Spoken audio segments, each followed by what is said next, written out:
everyone. We are heading into the playoffs with a bang. This is the Week 14 recap.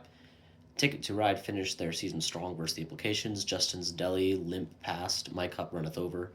The Webster Tigers put up 247 out of nowhere in a win over In My Spooky.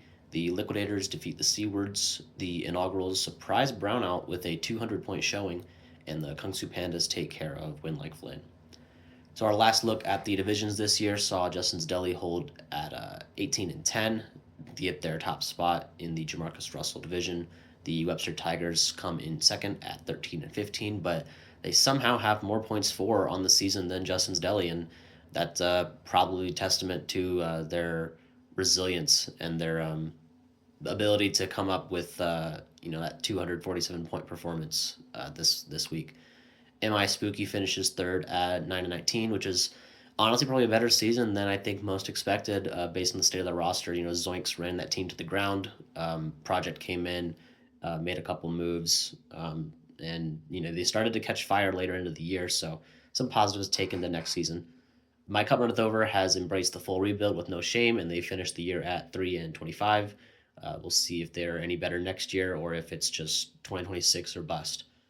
Round of applause for the DoD as this was their last hurrah, so to speak. Brownout wins the division with a 22-6 record and the highest points for in the league. They will enjoy a first-round bye in the playoffs. The Kung Fu Pandas come in second at 21-7. The Inaugurals finish third at 19-9. However, they have more points for than two of their division rivals and the other two division winners. So this team is a sneaky team in the playoffs. And Win Like Flynn come in fourth, but they have a respectable 16-12 record, and their points for totals as well.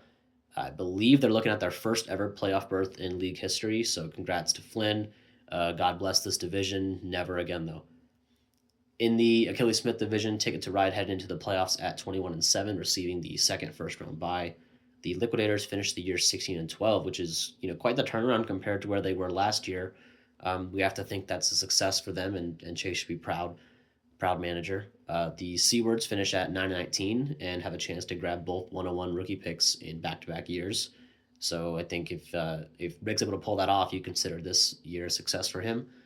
And the implications, thankfully they end the year with at least one win, but they suffered 27 losses, and that's just not what Blind wanted ever, I think, in this league, because that's 27 losses in one season is that's something. But on the bright side, their team looks like it could be in prime position to rebound next season, and that's the positive we can take away from it. Blind will have his weekly short out to talk playoffs. Stay tuned for the future interviews with the top playoff seeds, and thank you for the great season, everybody.